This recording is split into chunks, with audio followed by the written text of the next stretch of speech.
मुलाकात करेंगे एक नई कंपनी से जिसका आईपीओ बाजार में खुलने की तैयारी है। विद्या वायर्स। कल ये आईपीओ बाजार में खुलेगा, 5 दिसंबर को होगा बंद। आप 288 शेयरों के लॉट में अप्लाई कर सकते हैं इस आईपीओ में। कुल मिलाकर इशू की साइज़ है 300 करोड़ रुपए की। 274 करोड़ का फ्रेश इशू है और 26 करोड़ का ऑफर फॉर सेल है। कुल मिला के 1106 करोड़ का मार्केट कैप होता है कंपनी का ऊपरी प्राइस बैंड पर।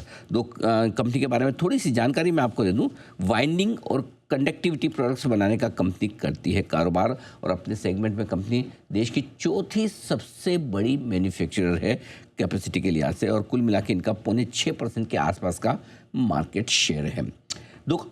दो खास मेहमान हमारे साथ हमारे स्टूडियो में इस वक्त कंपनी के मैनेजिंग डायरेक्टर शैलेश राठी साहब हैं।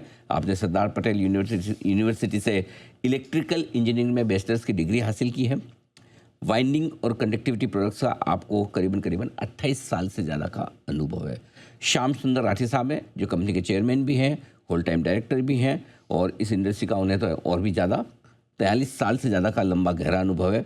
आप 2008 से 2010 तक FASI के प्रेसिडेंट भी रहे हैं, जो कि federation of association of small industries of India है, और इसके अलावा आप वाइंडिंग वायर मैन्युफैक्चरर्स एसोसिएशन के भी प्रेसिडेंट रहे हैं। आप दोनों मेहमानों का बहुत बहुत स्वागत है। धन्यवाद हमें समय देने के लिए।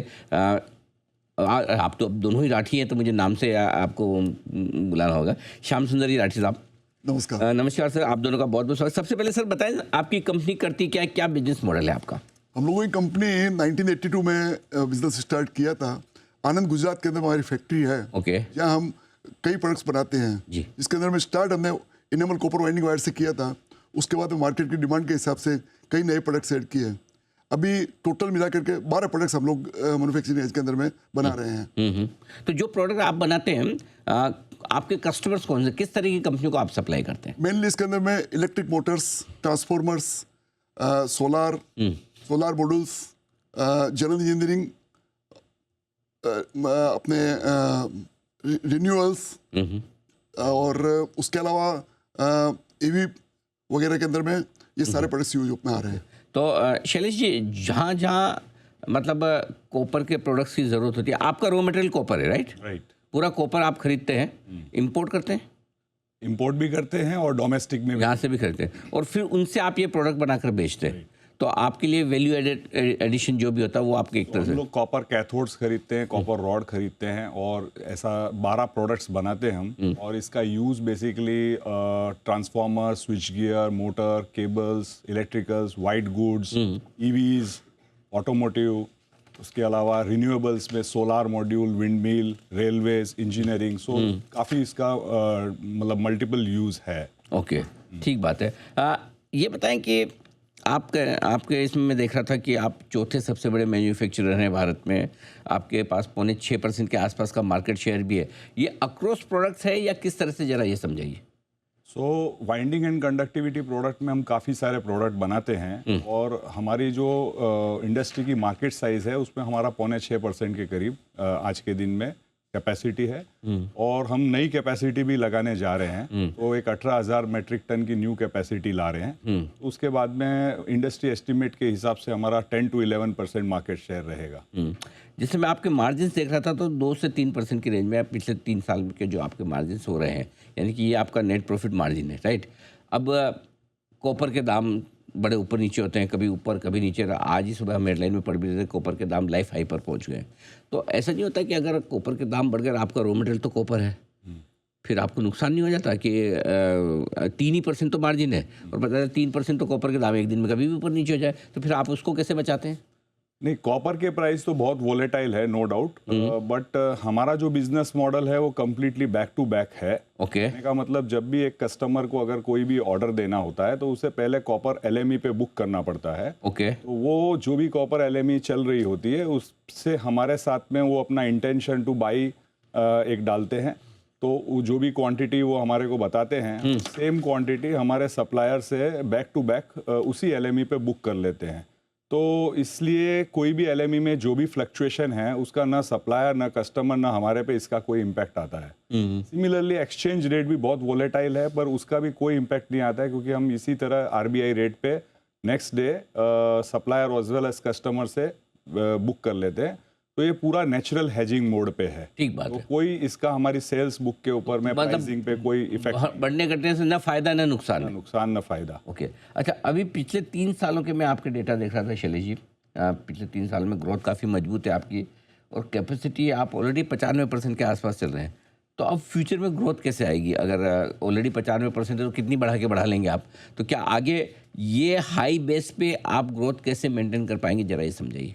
तो आज के दिन में हम देख रहे हैं कि इंडियन सेगमेंट और not only Indian, international segment सभी ग्रोथ के तरफ हैं, जिसमें पर्टिकुलरली रिन्यूएबल एनर्जी, उसके अलावा ईवी, उसके अलावा आज आर्टिफिशियल इंटेलिजेंस, ये तीनों ग्रोथ ड्राइवर्स हैं। ओके। तो रिन्यूएबल के अंदर में हम देख रहे हैं कि इंडिया में बहुत बड़े बड़े प्रोजेक्ट्स आ रहे हैं और काफ़ी कैपेसिटी लग रही है। तो उसके चलते कॉपर उसमें एक बेस मेटल है, डायरेक्टली सोलार मॉड्यूल में जाता है, ये विंड मिल में जाता है। इसके पीछे इसकी पूरी जो इलेक्ट्रिकल इंफ्रास्ट्रक्चर है, जैसे ट्रांसफार्मर, केबल्स, पैनल्स, तो इन सब के अंदर में कॉपर इसका बेस मेटल होता है। तो इसको देखते हुए हम जहाँ हमारे पास 12 प्रोडक्ट है और हम नए और 6 प्रोडक्ट कैटेगरी ऐड कर रहे हैं, तो इतना जब ग्रोथ आ रहा है, जहाँ पे इंडियन गवर्नमेंट का विजन डॉक्यूमेंट ये बोलता है कि अगले 5 सालों में कॉपर की रिक्वायरमेंट कंट्री में आज जो है उससे डबल हो जाएगी और अगले 2047 तक 6 गुना हो जाएगी।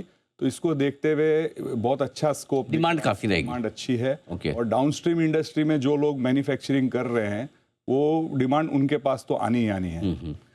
श्याम सुंदर जी, आपसे पूछना चाहता हूँ कि चलिए, इंडस्ट्री में के हिसाब से तो डिमांड बहुत है, मार्केट भी बढ़ रहा है, लेकिन आपकी कंपनी क्या कुछ उस डिमांड को पूरा करने के लिए कुछ कैपेसिटी एक्सपांशन कर रही है? क्योंकि 95% पे आप ऑलरेडी हैं, तो क्या अब नया आप बिजनेस और कैसे करेंगे?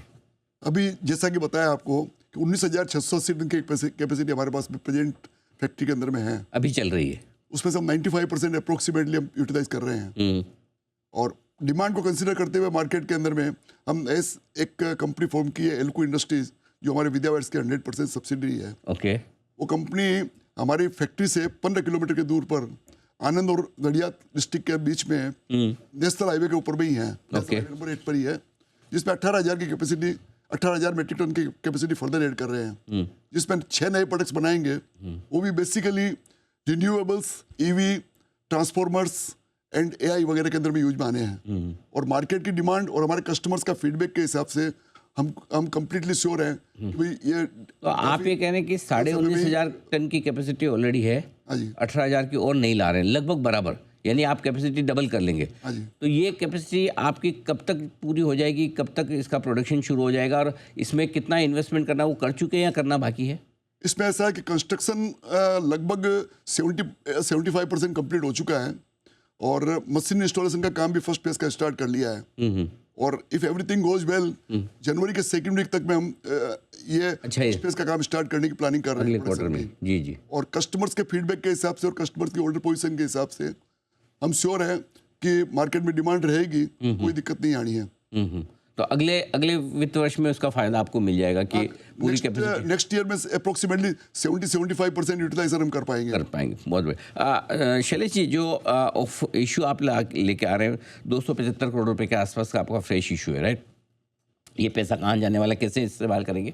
274 करोड़ रुपए हम नई फ्रेश इक्विटी रेस कर रहे हैं। जी जी। तो जिसमें 140 करोड़ जो नया प्रोजेक्ट आ रहा है उसके कैपिटल एक्सपांशन में जाना है। ओके। और 100 करोड़ रुपीस जो अभी करंट वर्किंग कैपिटल जो हमारा चल रहा है वो करीब 148-145 करोड़ है, तो उसको रीपेमेंट ऑफ बैंक लोन्स में यूज़ होगा और बैलेंस 34 करोड़ रुपीस जीसीपी में यूज़ होगा।